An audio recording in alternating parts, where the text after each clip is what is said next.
나단의 책망과 다윗의 회개. 여호와께서 나단을 다윗에게 보내시니 그가 다윗에게 가서 그에게 이르되, 한 성읍에 두 사람이 있는데 한 사람은 부하고 한 사람은 가난하니 그 부한 사람은 양과 소가 심히 많으나 가난한 사람은 아무것도 없고 자기가 사서 기르는 작은 암양 새끼 한 마리 뿐이라. 그 암양 새끼는 그와 그의 자식과 함께 자라며 그가 먹는 것을 먹으며 그의 잔으로 마시며 그의 품에 누움으로 그에게는 딸처럼 되었거늘, 어떤 행인이 그 부자에게 오매 부자가 자기에게 온 행인을 위하여 자기의 양과 소를 아껴 잡지 아니하고 가난한 사람의 양 새끼를 빼앗아다가 자기에게 온 사람을 위하여 잡았나이다 하니, 다윗이 그 사람으로 말미암아 노하여 나단에게 이르되, 여호와의 살아계심을 두고 맹세하노니 이 일을 행한 그 사람은 마땅히 죽을 자라. 그가 불쌍히 여기지 아니하고 이런 일을 행하였으니 그 양새끼를 4배나 갚아 주어야 하리라 한지라. 나단이 다윗에게 이르되, 당신이 그 사람이라. 이스라엘의 하나님 여호와께서 이와 같이 이르시기를, 내가 너를 이스라엘 왕으로 기름 붓기 위하여 너를 사울의 손에서 구원하고 내 주인의 집을 네게 주고 내 주인의 아내들을 내 품에 두고 이스라엘과 유다 족속을 내게 맡겼느니라. 만일 그것이 부족하였을 것 같으면 내가 네게 이것저것을 다 더 주었으리라. 그러한데 어찌하여 내가 여호와의 말씀을 업신여기고 나 보기에 악을 행하였느냐? 내가 칼로 햇사람 우리아를 치되 암몬 자손의 칼로 죽이고 그의 아내를 빼앗아 내 아내로 삼았도다. 이제 내가 나를 업신여기고 햇사람 우리아의 아내를 빼앗아 내 아내로 삼았은즉 칼이 내 집에서 영원토록 떠나지 아니하리라 하셨고, 여호와께서 또 이와 같이 이르시기를, 보라, 내가 너와 네 집에 재앙을 일으키고 내가 네 눈앞에서 내 아내를 빼앗아 내 이웃들에게 주리니 그 사람들이 내 아내들과 더불어 백주에 동침하리라.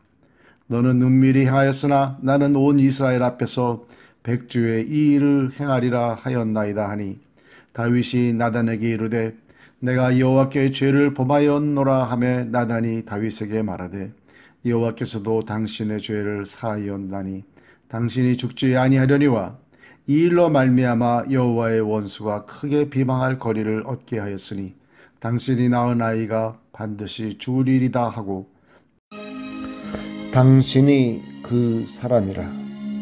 나단이 다윗을 찾아가 그의 잘못이 고스란히 담긴 이야기를 들려주지만 다윗은 자기 이야기인 줄 모릅니다.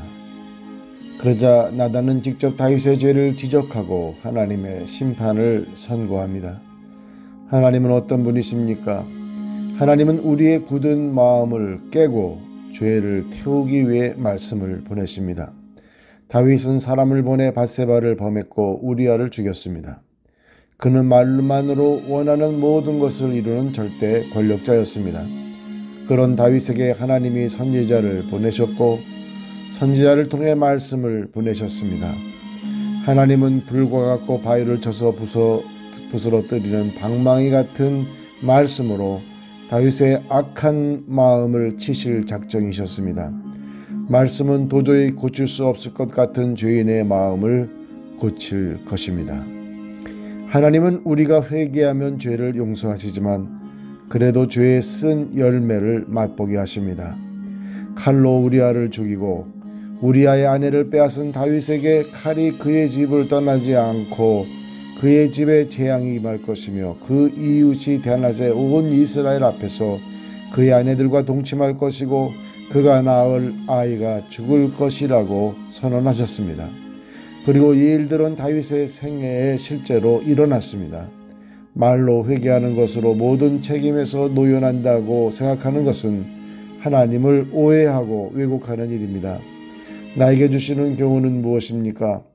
마음이 죄로 어두워지면 다른 사람의 잘못은 알아채면서도 자기 잘못은 도무지 깨닫지 못합니다.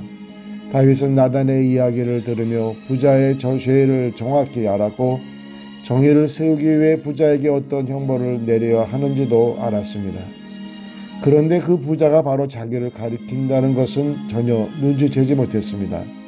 다른 사람들의 잘못만 보이고 내 잘못은 전혀 모르겠다면 다윗처럼 자기의 잘못에 둔감해진 것은 아닌지 돌아봐야 합니다.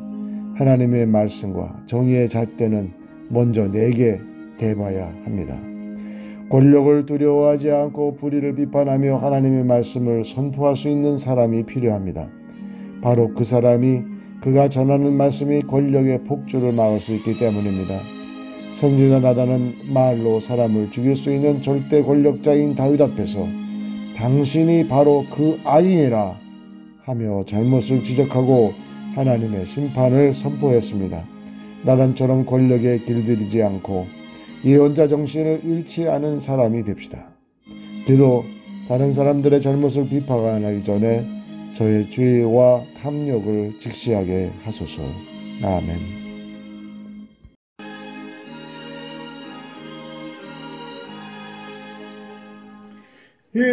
인내하신 곳에 주여